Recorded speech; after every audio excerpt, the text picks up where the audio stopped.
Bonjour, c'est moi, je me nomme Pape Ali Diallo. Je suis le secrétaire général de la Fédération des artisans du département de Pékin. Qu'est-ce qui vous a motivé aujourd'hui d'organiser cette journée? Oui, c'est parce qu'on l'avait organisé une première fois, c'était en 2019 à Pékin. Cette année, on a jugé bon de le délocaliser ici à Kermassar pour imprégner les artisans qui sont là et les autorités pour leur faire connaître FEDAP, qui est notre organisation qui est née depuis 2019. Oui, effectivement, c'est notre thème de cette année, à savoir les artisans de FEDAP disent non aux maladies cardiovasculaires. Pourquoi on a choisi ce thème? C'est parce qu'on a jugé utile, à savoir aider nos frères, nos sœurs artisans à éviter ces maladies qui sont liées à la respiration, qui sont liées aux poussières et autres. C'est pour cela qu'on a voulu sensibiliser nos frères et nos sœurs artisans pour qu'ils puissent s'imprégner de ces différentes maladies qui sont liées aux poumons et au cœur.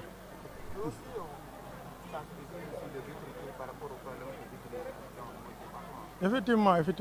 Si on vit du département, on est à cheval sur 2 départements. On sensibilise les autorités parce que les artisans, vous savez, ce sont comme l'a dit tout à l'heure mon président, ce sont les restes à rade de la société.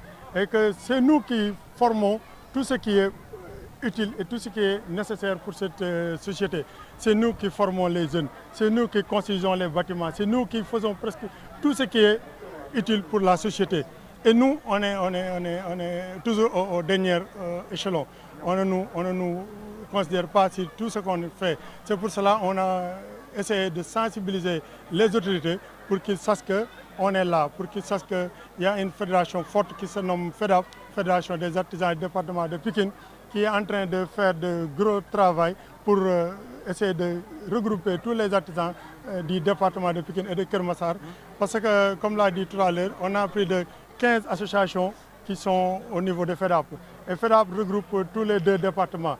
Ça dépend de Dalifort jusqu'à Djakhaï.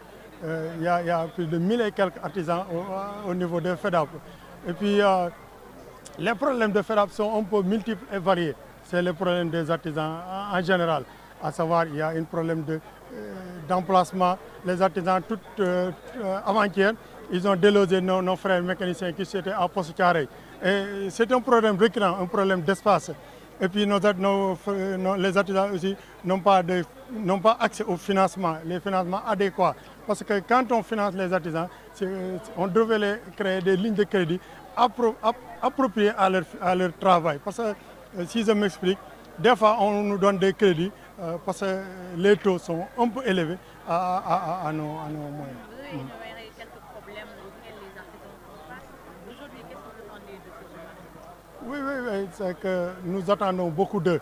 Par contre, nous, on dit, on n'est pas là pour faire le jusqu'au-boutisme, on n'est pas là pour attendre que les gens travaillent pour nous.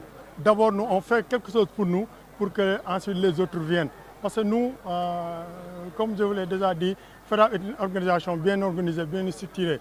On a notre plan de travail, on a structuré un calendrier, à savoir d'ici les 5 prochaines années à venir, qu'est-ce qu'on va faire pour le secteur et qu'est-ce qu'on va faire pour les 2 départements. Ça, c'est... Je n'ai pas bien compris donc. Qu'est-ce qu'on attend des pouvoirs? Oui, donc j'ai oublié. Parce qu'on attend beaucoup de choses, comme je vous l'ai dit. Par contre, aussi, nous, on est en train de faire quelque chose pour nous. Ce qu'on attend de l'État, d'abord, c'est qu'il nous écoute. Parce qu'on ne peut pas faire quelque chose pour nous sans nous.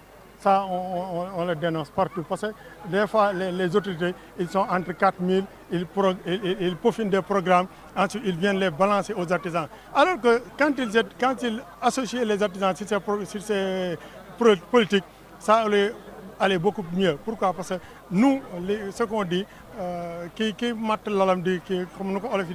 on sait mieux nos problèmes que quiconque d'autre. C'est ça, c'est ce qu'on attend d'eux, c'est qu'ils nous associent sur les problèmes et puis qu'ils nous, sur le politique envers les artisans, ensuite qu'ils nous écoutent. Parce que nous, on n'a pas accès à certains financements. comme je l'ai dit tout à l'heure. On n'a pas aussi accès au logement, on n'a pas aussi accès à nos à nos lieux de travail. Parce que tous ces trucs-là, ça manque aux artisans. Là où vous voyez, comme ici à Kermassar, si je par exemple prends l'exemple de Kermassar, il n'y a aucun lieu où est dédié aux artisans. Il n'y en a pas. Tout est construit. Et pourtant, c'est les artisans qui forment les gosses qui sont là. On devait avoir un espace pour leur permettre des centres de formation ou des trucs pour que les artisans puissent s'auto-former ou faire des formations, mais rien. Tout ça, on ne l'a pas. Les problèmes de FERAP sont un peu multiples et variés. C'est le problème des artisans en général. À savoir, il y a un problème d'emplacement. Les artisans, avant-hier, ils ont délogé nos frères mécaniciens qui étaient à Poste Carré. Et c'est un problème récurrent, un problème d'espace. Et puis les artisans aussi n'ont pas accès au financement. Ce qu'on attend de l'État, d'abord, c'est qu'il nous écoute. Parce qu'on ne peut pas faire quelque chose pour nous sans nous. Donc, je parlais du découpage et du statut de Kermassar. Donc, je crois que donner à Kermassar le statut de département, c'était une réponse politique à une demande à la veille d'élections présidentielles. Donc nous, quand on est arrivé, on a vu surtout au niveau du conseil départemental, parce que de passage, je suis la première vice-présidente du conseil départemental, on a vu que ce qu'on a eu comme budget ne peut pas suffire pour répondre aux attentes des populations. Nous avons également vu que tel que Kermassar est conçu, Kermassar dépasse le statut de conseil départemental. Donc il faut revoir le statut du département pour en faire une ville afin de lui permettre d'avoir une assiette fiscale et une assiette foncière pour répondre à ces demandes-là. Pour ça, il faut revoir le redécoupage du département. Parce qu'à l'entrée de Kermassar, au niveau du rond-point, déjà, les Massarois rencontrent des difficultés de lumière, de sécurité pour accéder à Kermassar. Ça fait partie du département de Pikine. C'est eux qui récoltent l'assiette fiscale qui en ressort. Donc, nous, on subit les désagréments, eux, ils en bénéficient. Donc, revoir le département, le redécoupage, imposerait que Kermassar puisse commencer au niveau de ce rond-point-là pour qu'on puisse prendre en compte la sécurité et la lumière au niveau de cette zone-là. Et également redéfinir du côté de Bambilor, Tivaouane-Peulh, pour nous permettre d'avoir accès à une assiette foncière qui pourrait répondre aux infrastructures dont on fait la demande. Merci beaucoup. D'accord, honorable présentez-vous d'abord. Voilà, honorable Marie-Angélique Diouf, députée de la 15e législature, résidente à Kermassar. Vous avez entendu les doléances des artisans, vous en tant que député, qu'est-ce que vous pensez? Oui, effectivement, je suis là pour ça, députée du département de Kermassar. Et je salue l'initiative qui a été prise par la Fédération des artisans de Pikine et du département de Kermassar. J'ai entendu leurs doléances. Pour le cas de Kermassar spécifiquement, je crois que le problème qui se pose est que on nous a donné un statut qui ne répond pas au territoire de Kermassar. Donc pour régler les problèmes globaux, y compris le problème de l'artisanat, je crois que l'État doit revoir d'abord le statut de Kermassar, en faire une ville pour nous permettre d'accéder aux infrastructures dont on a besoin pour tout le monde, y compris les artisans. Il faut un marché artisanal, il faut une maison de l'artisanat, il nous faut même une maison, une chambre de commerce, là où l'artisan peut se retrouver, les artisans peuvent se retrouver pour échanger, pour travailler et pour collaborer. Le premier combat à porter au niveau du département de Kermassar, c'est d'abord le changement du statut et permettre à chaque structure ou bien à chaque domaine de pouvoir s'épanouir dans ce qu'il fait.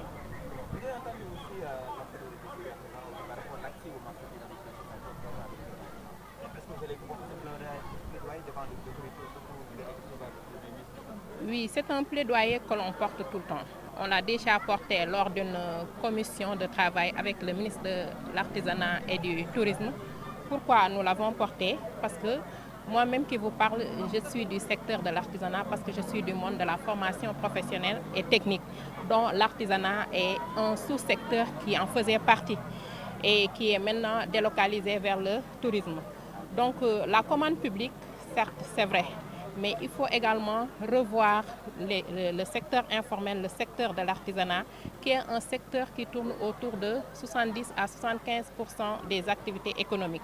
Donc un secteur à organiser, à formaliser, et j'appelle la fédération à aller vers toutes les associations artisanales pour les amener à intégrer la fédération, que ce soit peut-être la fédération de Keur Massar ou bien que ça continue pour être la fédération du département de Pikine et de Keur Massar. Ça va nous permettre d'avoir un seul interlocuteur avec qui on peut échanger pour pouvoir porter leurs doléances. Maintenant, sur la commande publique, certes c'est bon, mais ce que l'État doit faire, et le régime actuel en a travaillé avant qu'on arrive au pouvoir, c'est d'abord d'amener les artisans à pouvoir mettre sur le marché des produits compétitifs. Et pour ça, ils doivent être accompagnés dans le raffinement de ces produits-là pour leur permettre de pouvoir vendre du contenu local. Et amener également l'État à équilibrer un peu les importations pour faciliter l'accès des Sénégalais aux produits locaux. Donc ça, c'est un combat que nous avons porté au niveau national pour tous les artisans, mais au niveau de Keur Massar quand même, on demande et on se bat pour que le statut du département change pour qu'on puisse accéder aux infrastructures réelles dont le département de Keur Massar a besoin pour que tout le monde puisse se revoir dans ce qui se fait.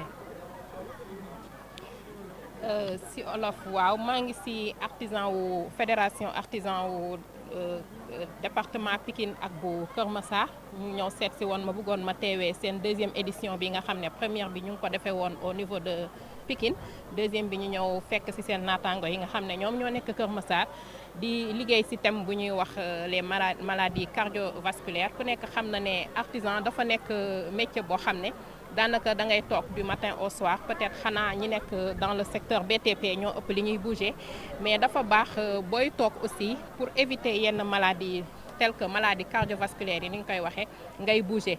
Donc ñuy woo jigéen ñi di woo góor ñi ñu def ko mu nekk une première boo xam ne def nañ ko au niveau de Keur Massar, ñu war ko continuer. Donc ma leen di encourager également, di leen di woo aussi à l'unisson, parce que pour ñu yombalal ñu porter seeni voix, bu fekkee ne dañoo amee interlocuteurs yu bëri dafay jafe, parce que ku nekk da ngay bëgg bu boobaa ci jëm sa kanam. Mais bu ñu xamee xoolee points yi nga xam ne ñoom ñoo ko bokk, te points yi ñu bokk ñoom commande publique bi ci la bokk pour ñu mën ci am accès, financement bi ci la bokk pour ñu mën ci am accès, formalisation bi ci la bokk, accompagnement bi ci la bokk. Doléance bi nga xam ne dafa ëpp lu muy dellu ci nag ci artisans yi mooy l'accès au financement du DER bi nga xam ne dañ ko yemale à 40 ans te mu nekk loo xam ne dañ koy joytu, parce que Sénégal bu ñu bëggee jàpp ne 40 ans déjà nekkatoo jeune dafay metti, parce que pour nga commencer am liggéey loo xam ne mën nga siy gis sa bopp déjà tu es à 35 ans 40 ans. Donc pour ñu mun leen accompagner, il faut aussi ñu plaider pour ñu revoiraat limite d'âge boobu mën leen permettre ñu accéder si financement yi pour mën a suqaliwaat seen secteur, mais aussi mën a encourager jeunesse bi pour ñu dugg ci secteur boobu, parce que li ma déggee woon benn artisan di ko wax rek, ku la ñeewul du la dolli. Donc dafa nekk ay métiers yoo xam ne waruñu bàyyi mu suulu tout simplement parce que dafa am benn manque de considération à leur égard. Donc ñun aussi ci loolu la ñuy taxaw au niveau national xeex ko pour artisans yi. mais dégg nga doléance yaa ngi ko doon wax, mais tey jii en tant que député ban taxawaay nga defar seen pour jàppale. waaw taxawaay bi ma ci fas yéene am mooy bi ma la wax rek, on a l'exécutif, ñoom ñoo am seeni programme, seeni politique publique jëmale ko ci domaine bu nekk, mais ñun en tant que député également peuple bi lañ fi nekkal. Donc li tax ma taxaw fii mooy ñëw déglu leen, xam lan mooy seen doléance ñoom FEDAP, à travers FEDAP lan moo nekk doléance su artisan wu département Pikine ak bu département de Keur Massar. déglu naa ko dégg naa ko comme ni ma la ko waxee léegi rek, li ci ëpp luy dellu ci seeni doléance mooy considération, financement, accompagnement, mais également la limite d'âge pour l'accès au financement au niveau du DER/FJ.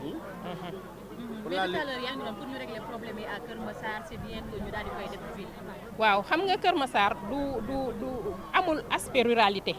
Donc bi ñu koy def département, je crois que c'était pour répondre à une demande politique. Donc bi ñu yegsee aussi ñun xam nañu ne Keur Massar ni mu bindoo nii, xool Guédiawaye ni mu bindoo, xool la ville de Rufisque ni mu bindoo, Keur Massar mënul ñëw nekk département.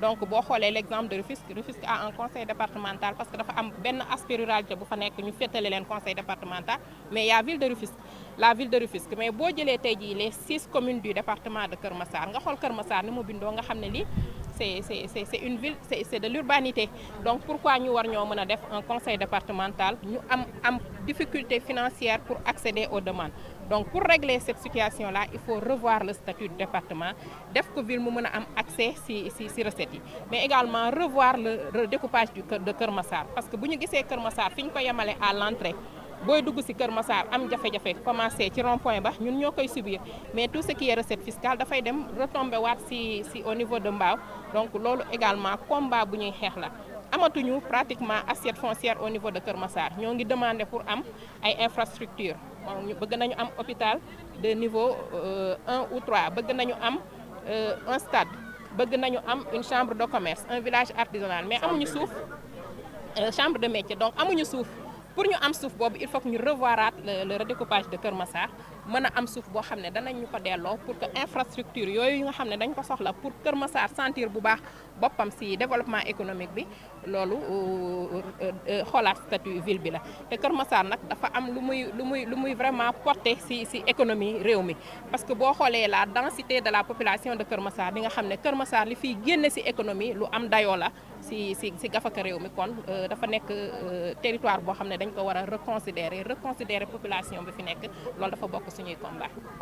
Merci beaucoup. ñoo daje def di suñ 2e édition randonnée pédestre randonnée boo xam ni c'est pas la première fois ñu def ko bi mooy 2e édition bi première édition bi Pikine lañ ko defee woon 2e édition bi ñu ne nañ ko ñëw day defee Kër Massar li ko waral nag mooy artisan yi ñu doon dañu war a yëngal suñu yaram ndax sport dafa nekk loo xam day defar thème mu randonnée bi mooy les maladies de FEDAP face aux maladies cardiovasculaires les artisans de FEDAP loolu mooy thème bi kon loolu dafa nekk loo xam ne lu yaatu ñu ànd ci nag ak artisans yëpp ànd ci ak ay kilifa yoo xam ne ñooñu ci gunge ci kilifa yooyu dañ ciy njëkkee le président du conseil départemental Babacar Gueye léegi la fi jóge mu ànd ak ñun vraiment du début à la fin di ci teg l'honorable député Marie-Angélique démb rek lañ dem këram waxtaan ak moom mais vraiment ci suba ba léegi mi ngi ak ñun kon dañ koy jaajëfal bu ñuy wax député du peuple en tout cas moom li mu wane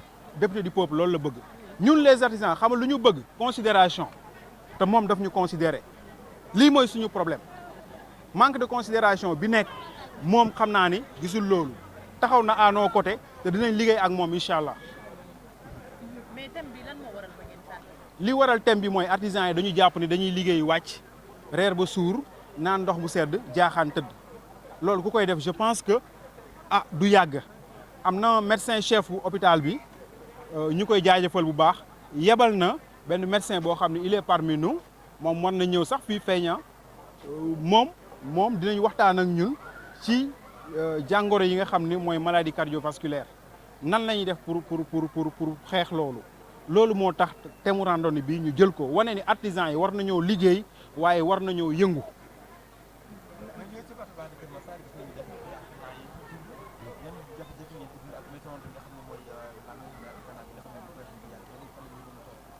Bon, la maison de l'artisanat muy le village artisanal de Kër Massar bon yàgg nañ ko plaider mais ba léegi gisaguñu ko loolu nag dafa nekk lu war a am gis nga artisanat mooy soxali dëkk bi département bi ñu nekk fii banlieue bi ku ne xam na ni artisans yi ñoo fi nekk économie bi artisans yi ñoo koy def kon ñooñu dafa jaadu mu am jàppale bu ñu leen jàppale dañuy lancer appel au président de la République son excellence le président Bassirou Diomaye Faye ak son premier ministre ñu ñëw taxaw à côté des artisans xam naa sax naam ñoo nga ca waaye dañ leen di soññi parce que artisanat mooy doxal dëkk sans artisanat dara mënul dox ndax li ñuy def ci économie amul benn secteur bu koy def ñun li ñuy def ci jàngale amul keneen ku koy def tey bu ñu xoolee ñi nga xam ne ñi centre de formation professionnelle yi ñu reconnaître ñoom ils sont au nombre de 80 000 selon l'ANSD bu ñu xoolee apprentis yi nga xam ne ñi ci atelier yi di jàng métier mais ils sont au nombre de 400 000 xoolal boobu différence te léegi apprentis yooyu amatul parce que xale yi ku ci màgg tuuti bëgg weccet dem dawali Jakarta wala nga dem géej wala nga dem mbëbës nañ ko fi jëlee lii mooy suñu problème apprenti amatul loolu nag dañuy vraiment tàllal loxo nguur gi pour ñu gën ñu taxawal ci loolu ndax apprenti yi dañ daan bëri ci atelier yi mais léegi amatul tout le monde en parle yow da ngay am sa atelier mais pour nga liggéey da ngay am ay mercenaires yooyu fay mais jàng métier amatul buñ ci góorgóorlu nag d'ici 10 ans ci kanam métier dina rafle te su boobaa nag xañ na ñun artisans yi de dinañ ko yëg mais nguur gi su boobaa dinañ ko yëg réew mi dañ koy nguur gi li ñuy xaar ci ñoom ci secteur de l'artisanat wax dëgg yàlla bëri na wax naa ni nag ñoo ngi ci mais du doy ndax laa bali fas moom baax na fi nguur gi li ñuy xaar ci ñoom mooy ñu jàppale ñu formaliser les artisans ñun sax ñu ngi formaliser d'ailleurs mais commande publique yi nga xam daf fi nekk pour artisans yi nañ ci mën a egg instance de décision yi artisans yi nañ ci egg parce que acteur bi nga xam ni moo nekk ci métier am kenn mënu ko gën a xam métier am kon boo defee direction boole ca ñaari artisan je pense que loolu dina tax ñuy wan directeur bi fan la war a jaar li nga xamante ni mooy formation bi nga xam ne ñun ñoo ngi koy def di former xale yi loolu dañu ci war a jàppale parce que wax naa ni li jàngalekat yi échoué ñooñu ñu dàq leen ñooñu la ñuy recruter waaw kon ñun war nañ ñu considérer wax dëgg yàlla kon ñun kuy defar dëkk ci lañ bokk ndax xale yooyu dañu waroon dem taxawaalu ji ñun ñu jël leen dugal leen suñu atelier yi di leen jàngal di leen yar bu feebaree nga faj bu xiifee nga jox mu lekk bu raflee nga solal ko jàngal ko métier ba mu mokkal nga insérer ko jox ko ab jumtukaay muy liggéey waaye yaa xayti mu laa naa kuy jàppale kooku nga war a jàppale bu ñuy wax employabilité si secteur de l'artisanat la nekk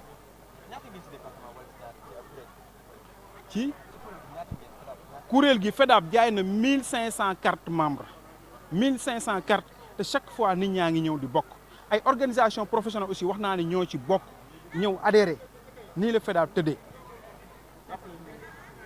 Massila Gueye président FEDAP fédération des artisans du département de Pikine bu ñu paree loolu dañuy dem ci remerciement yi wala loolu saa su